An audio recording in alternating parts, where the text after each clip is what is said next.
Hello friends, मेरा नाम है अस्साम खान और आप देख रहे हैं मजेदार college.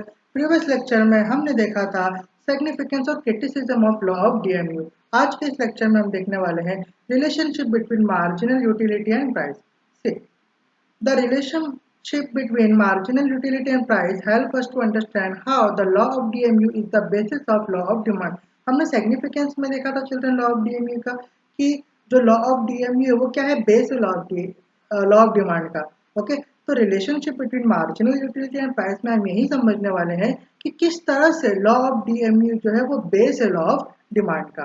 Okay, to understand the relation, it is essential to convert marginal utility in terms of money so that it can be compared with market price.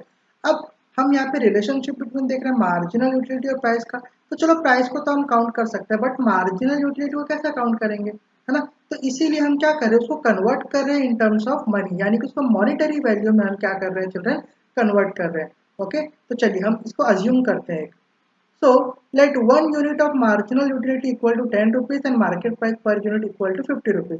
तो हमने क्या अज्यूम करा कि हमारा जो मार्जिनल यूटिलिटी है, एक मार्जिनल यूटिलिटी क्या है, 10 रुपया है, और एक मार्केट प्राइस कितना है पर यूनिट जो है मार्केट प्राइस का वो कितना है, 50 रुपीज का है। ठीक है, so the relation of marginal utility and price can be explain with the help of following schedule. अब जो इनका रिलेशनशिप है चिल्ड्रन, किसका, मार्जिनल यूटिलिटी और प्राइस का, यह हम कैसे एक्सप्लेन कर सकते हैं, शेड्यूल से एक्सप्लेन कर सकते हैं। सी चलो ये रहा आपका शेड्यूल, है ना। तो आपको यूनिट ऑफ कमोडिटी और एमयू किस तरह से लिखना है ये तो पता ही है। देखो आपका यूनिट ऑफ कमोडिटी वन है, एमयू है 10। जैसे आपका कमोडिटी बढ़ गया आपका एमयू क्या हो गया, कम हो गया, फिर और कमोडिटी बढ़ गया और एमयू कम हो गया। इसी तरह से आपको ये दो कॉलम लिखना है। ठीक है, थर्ड कॉलम आपको क्या लिखना है चिल्ड्रन, सी थर्ड कॉलम है आपका M U in terms of money, 1 unit आपका 10 रुपीज है, राइट। थर्ड कॉलम में ये लिखना है। फोर्थ कॉलम में लिखना है कि आपका मार्केट प्राइस एक यूनिट 50 रुपए का है, और फिफ्थ कॉलम में लिखना है कंपैरिजन प्राइस का और एमयू का, या एमयू और प्राइस का।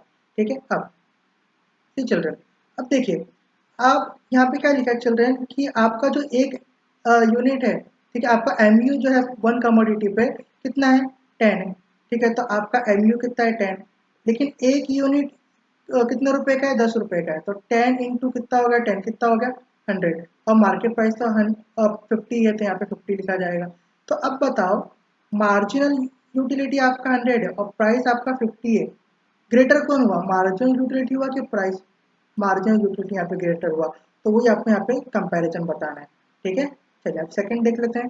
सेकंड क्या लिखा है, सी आपका जो यहाँ पे यूनिट है मार्जिनल यूटिलिटी का कितना, 8 है।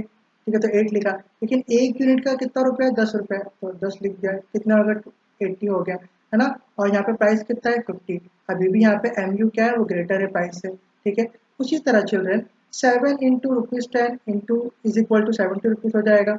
मतलब क्या कि आपका यूनिट कितना था, मार्जिनल यूटिलिटी का 7 था, और हर यूनिट का 10 रुपया, तो कितना हो गया, 70। और यहाँ पे मार्केट प्राइस तो 50 है ही, तो यहाँ पे एम यू अभी भी ग्रेटर है। अब आपका जो यूनिट है वो कितना है, 50। तो 50 इंटू 10 करेंगे, 5 इंटू 10 करेंगे तो कितना हो जाएगा, 50। और मार्केट प्राइस 50, तो एम यू और पी यानी कि प्राइस कैसे हो जाएंगे, सेम हो जाएंगे। अब यहाँ पे यूनिट कितना है, 3, तो 3 इंटू 10 करेंगे कितना हो जाएगा, 30। और मार्केट प्राइस कितना है, 50, तो यहाँ पे प्राइस ज़्यादा है। उसी तरह से चिल्ड्रन यहाँ पे भी क्या होगा, प्राइस ज़्यादा होगा, क्यों, बिकॉज यहाँ पे देखो एक ही यूनिट है ना। तो ये 10 रुपया हो जाएगा 50। तो इससे हमको क्या समझ में आया चिल्ड्रन, इसको ध्यान से सुनना कि हमको समझ में क्या है। सी हमको ये समझ में आया चिल्ड्रन कि जब जो कंज्यूमर है ना, अगर समझो कंज्यूमर को मार्जिनल यूटिलिटी 100 मिल रहा है, कितने पे, 50 पे, तो क्या वो परचेस करेगा, ऑफकोर्स परचेस करेगा। यहाँ पे भी वो परचेस करेगा कमोडिटी को, यहाँ पे भी परचेस करेगा कमोडिटी को, क्यों, बिकॉज उसको जो मार्जिनल यूटिलिटी वो ज़्यादा मिल रहा है, वो सेटिस्फाई हो रहा है ना। अब देखो यहाँ पे देखो मार्जिनल यूटिलिटी कितना है चिल्ड्रन, फोर्थ कमोडिटी पे 50 है और प्राइस भी 50 है ना, दोनों सेम है। तो यहाँ पे वो क्या कर सकता है, कंज्यूमर कहीं ना कहीं खरीदने से पहले सोच सकता है कि उसको खरीदना चाहिए कि नहीं खरीदना चाहिए। लेकिन यहाँ पे देखिए चिल्ड्रन, यहाँ पे 30 है मार्जिनल यूटिलिटी और प्राइस कितना है, 50। यहाँ पे 10 है, यहाँ पे है 50। तो यहाँ पे क्या हो रहा है कि मार्जिनल यूटिलिटी उसको उतना नहीं मिल रहा है, लेकिन प्राइस ज़्यादा है, तो यहाँ पे खरीद लिया कंज्यूमर, नहीं खरीदेगा। आई बात समझ में। तो इससे हमें समझ में क्या आता है, इससे हमें टोटल 3 चीज़ें समझ में आती है। सी तो सबसे पहली चीज़ है चिल्ड्रन, वो है units where MU is greater than price are called intra marginal unit. यहाँ पे देखिए चिल्ड्रन, यहाँ पे एमयू जो वो ज़्यादा है प्राइस है, तो इसे कहा जाता है इंट्रा मार्जिनल यूनिट्स। उसके बाद unit eight which MU becomes equal with market price is called consumers equilibrium। यहाँ पे देखिए MU जो है बराबर है प्राइस की, इसे कहेंगे कंज्यूमर्स इक्विलिब्रियम। उसके बाद units where MU is less than price are called extra marginal unit. देखो यहाँ पे क्या है, MU का हमें प्राइस ज्यादा है तो इसे कहेंगे एक्स्ट्रा मार्जिनल यूनिट।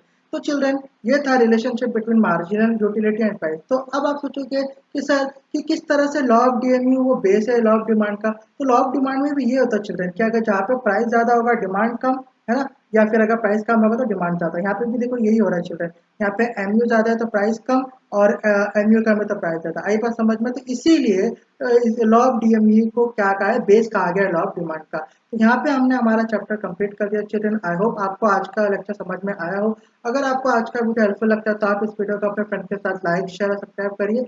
मैं मिलूंगा आपसे नेक्स्ट चैप्टर में, तब तक अपना ख्याल रखिए। Good bye.